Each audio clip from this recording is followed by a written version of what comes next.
এবং একজন আন্দোলনকারী, গণ আন্দোলনের মুখ, তিনি এখন আপনাদের সামনে বক্তব্য রাখবেন।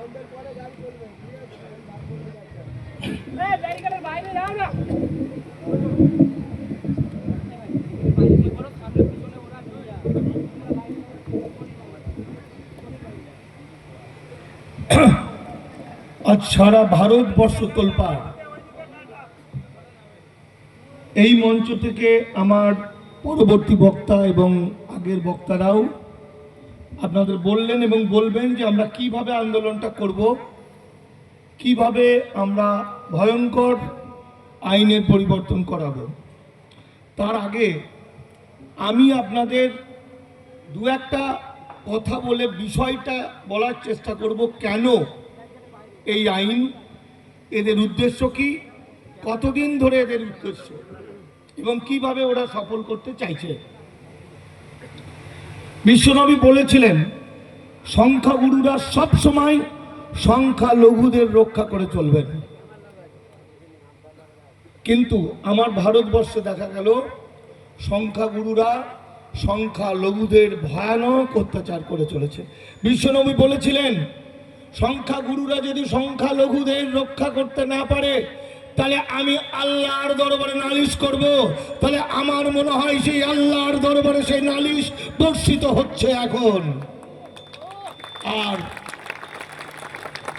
আল্লাহর এই সম্পদকে রক্ষা করার জন্য বড় বড় নেতা মন্ত্রী আমলার দরকার নেই। আল্লাহর সম্পদ রক্ষা করবেন আল্লাহর সৈনিকরা, আপনারাই সেই সৈনিক। আপনারা জানেন, এবার আমি আসল ঘটনা বলি। মাত্র কয়েকদিন আগে 4 এপ্রিল দুটো আইন হলো। শীতকালীন অধিবেশনে 6টা আইন জমা পড়েছিল। মানে ওদের সিদ্ধান্ত 2019 সালে হিন্দু রাষ্ট্র করবে, যেটা গত 7 বছর ধরে পাগলের মতো আমি বলেছিলাম।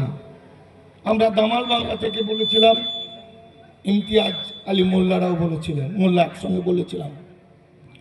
তো 2025 হলো, ওরা ওদের কথা রেখেছে, আমরা কিন্তু নীরব থেকেছি, আমরা মানে বুঝতে পারিনি।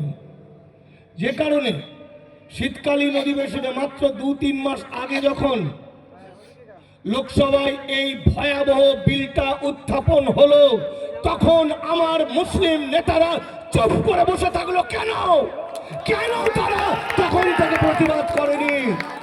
তাহলে এতদিনে হয়তো মাত্র 2-5 জনের রক্তে আমাদের এই আইন পরিবর্তন হয়ে যেত, কিন্তু আজ হতে পারে 10,000, 20,000। কিন্তু আমি বিশ্বাস করি 1857 সালে এই মুসলমানরা 56,000 প্রাণ বিসর্জন দিয়েছিলেন, রক্তের গঙ্গা বইয়ে দিয়েছিলেন এই ভারতবর্ষকে স্বাধীন করার জন্য। আপনারা জানেন দুটো আইন পাশ হলো। একটা ভয়ঙ্কর উদ্বাস্তু হিন্দু, যারা 1952 সালের পরে এসছেন, মানে কোন যুগে, 70 বছর আগে, 73 বছর আগে, সেই সময় দেশভাগের ফলে যারা কাঁদতে কাঁদতে এলেন, পাসপোর্ট ভিসা করতে পারলেন না, যাদেরকে কাজে লাগিয়ে সকাল থেকে রাত পর্যন্ত যে সমস্ত সেই হিন্দু উদ্বাস্তু ভাইরা বলতে শুরু করলো মুসলমানদের মারবো, কাটবো, ধরবো, আজকে তাদের প্রিয় হিন্দু হৃদয় সম্রাট নরেন্দ্র মোদী তাদের জন্য একটা আইন করলেন, তারা কৃতদাস হয়ে গেল ভারতবর্ষে। কৃতদাস আইন হয়েছে। আইনটার নাম হচ্ছে ইমিগ্রেশন অ্যান্ড ফরেনার্স অ্যাক্ট। ওই 70 বছর আগে যারা ঢুকেছিলেন, তখন থেকে এখন পর্যন্ত যারা ঢুকে ভোটার কার্ড, আধার কার্ড করেছেন, তাদের 7 বছর জেল, 10 লক্ষ টাকা ফাইন, তারপর লাথি মেরে তাদের বাংলাদেশে পাঠাবে। এখনো তারা চুপ করে নাক ডেকে ঘুমাচ্ছে। আর আপনারা, আমার ইসলামের সন্তানরা, বুক পেতে দিয়েছে ভারতবর্ষে তার সম্পদকে রক্ষা করার জন্য। এটাই ইসলামের শিক্ষা।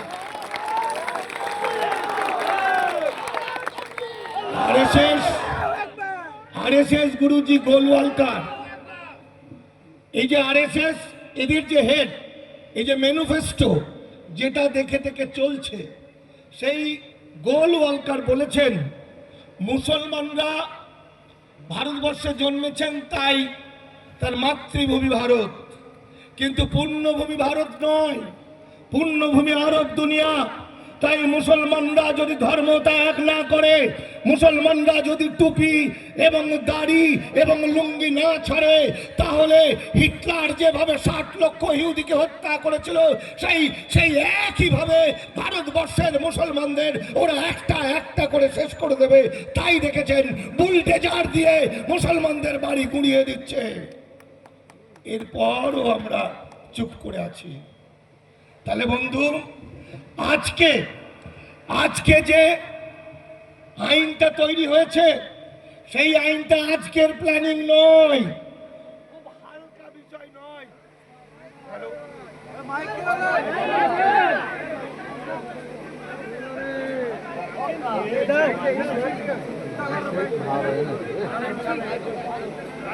দাও না তকবীর দাও না।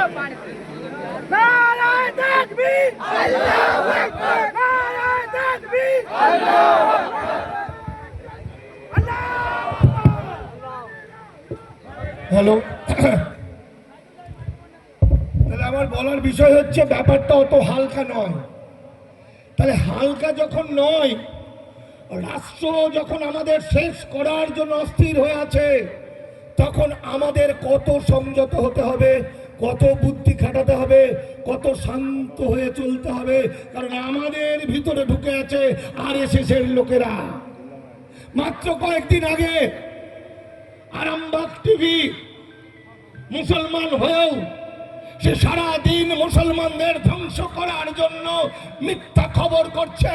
খবর হলো তাদের মতো 10 জন মুসলমানের ইউটিউবারকে 10 কোটি টাকা দিয়েছে, 4 জনকে। তাহলে কাকে বিশ্বাস করবেন আর কাকে বিশ্বাস করবেন না?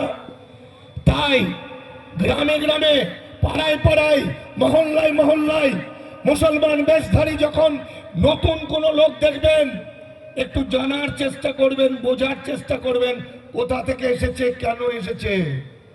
বসিয়ে রেখে জল খাইয়ে জানার চেষ্টা করবেন। কারণ RSS ভিতরে ভিতরে ঢুকে গেছে। তসলিমা নাসরিন বাহিনী মুসলমানদের একটা অংশের মাথায় বসে গেছে এবং তারা চাইছে হিন্দু রাষ্ট্র। এটাই সত্য। আপনারা জানেন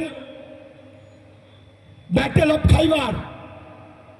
খাইবারের যুদ্ধের সময়, সে সময় বিজিতরা যারা যুদ্ধে জিতে যেত, যারা পরাজিত হতো, তাদের সমস্ত সম্পদগুলো বিজিত হয়ে যেত।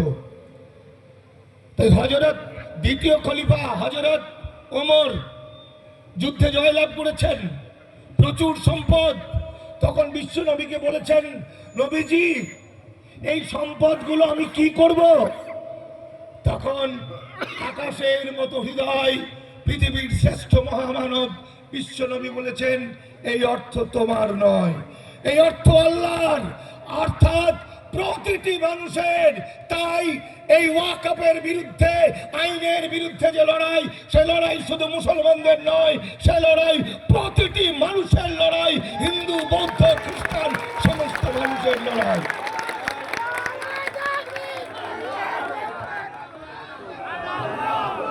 আমরা যদি শুধু আইনের দিকে তাকাই, তাহলে হয়তো মানে বুঝতে পারবো না। লেখাপড়া জানা মানুষরা দেখবেন সংবিধানের 56 নম্বর আর্টিকেল, ধর্মাচরণের অধিকার, ধর্মস্থানকে রক্ষা করার অধিকারকে বাতিল করে দিয়েছে। দেখবেন ওয়াকফ বোর্ডের মধ্যে হিন্দু ঢুকিয়ে দিয়েছে, যেটা পুরীর মন্দির এবং কালীঘাটের মন্দিরের মতো কোন মন্দির কমিটি থেকে কখনো মুসলমান ঢুকিয়েছে? আসলে টোটালটা একটা পরিকল্পনা। এই ভাবনা বুদ্ধিজীবী যারা একটু বোঝেন তাদের চিন্তার বিষয়, এবং এই অন্যায় প্রতিবাদ হচ্ছে, হবে। কিন্তু আমার বিষয়টা হচ্ছে অন্য। বলুন তো, এই আইন প্রকাশ হওয়ার পরের দিন উত্তরপ্রদেশে 20,000 একর গোরস্থান বুলডোজার দিয়ে উড়িয়ে দিল। তাহলে এই 20 একর গোরস্থান বুলডোজার দিয়ে উড়িয়ে দিলে সেখানকার মানুষ তাদের প্রিয়জনকে কোথায় কবর দেবে? দিতে পারবে না। ওই যে বলেছে যতক্ষণ না হিন্দু হয়ে যাবে ততক্ষণ এদের উপর টর্চার চলবে। আর হিন্দু অনেক ভালো মানুষ, এ হিন্দু সে হিন্দু নয়, এ হিন্দু কুৎসিত, নোংরা, ভয়ঙ্কর এবং সন্ত্রাসবাদী হিন্দু, এ আরএসএস বিজেপির হিন্দু। আইনে বলছে মুসলমানদের কুরআন শরীফ যেমন লিখিত, হাদিস যেমন মুখে মুখে, সেরকম মুসলিম ধর্মে জবানটাই শেষ কথা। যুগ যুগ ধরে মুখের কথাই চলে এসেছে মুসলমানদের সম্পদ। শত শত বছর ধরে মসজিদ, মাজার, মক্তব, গোরস্থান যত সম্পদ আছে সমস্তটাই শুধু একটা দানপত্র করে রাখা হয়েছে, তাই তো? আর আজকে বলছে 6 মাসের মধ্যে যদি সেই জায়গাগুলোকে স্ট্যাম্প ডিউটি দিয়ে রেজিস্ট্রি করা না যায় সেটা গভর্নমেন্ট দিয়ে দেবে। তাহলে ভয়ঙ্কর জায়গাটা কোথায় বুঝে দিন। তার মানে আপনার বাড়ির পাশে, আপনার গ্রামের যে মাজারটা আছে, যে মক্তবটা আছে, যে মুসাফিরখানাটা আছে, যে মসজিদটা আছে, যেটার সমস্তটাই আজকে ওরা লুট করে দেবে। তাই বলছি এই লড়াই হিন্দু মুসলমান সকলে মিলে আসুন, এই লড়াইয়ে শামিল হোক। উদ্বাস্তু হিন্দু ভাইরা, তাদের আমরা বলছি, যারা যে মুসলমানদের তোমরা এই চার তারা সবুজ যে ঝান্ডা, ও দুটো আপনারা বন্ধ করুন। ও দুটো এখানে প্রয়োজন নেই, ও দুটো আপনারা নামান, ও দুটো এখানে তুলবেন না, এখানে কোনো প্রয়োজন নেই ওটার। কে তুলেছে ওটা বন্ধ করুন, পকেটে পুরুন। আমি শেষ কথা বলছি, মুসলমান ভাইরা জেগেছে, সারা ভারতবর্ষের কোটি কোটি মানুষ নেমে পড়েছে পথে। আমি শেষ করছি, এই মুহূর্তে আমি এই মঞ্চ থেকে দাঁড়িয়ে উদ্বাস্তু হিন্দুদের বলছি, একবার তোমরা যদি মুসলমানদের ভাই বলে ডাকো, দাদা বলে দেখো, তাহলে দেখবে ইসলামের সন্তানরা তোমাদের বুকে জড়িয়ে ধরবে। তাই বন্ধু, এই লড়াইয়ে আমাদের জয় অনিবার্য। শুধু শৃঙ্খলা, ধৈর্য, বুদ্ধি আর দু চোখ ভরে দেখতে হবে আমাদের শত্রু কি পোশাক পরে কোথায় কিভাবে আছে। তাই সাবধান হয়ে যান, ভালো থাকবেন, নমস্কার।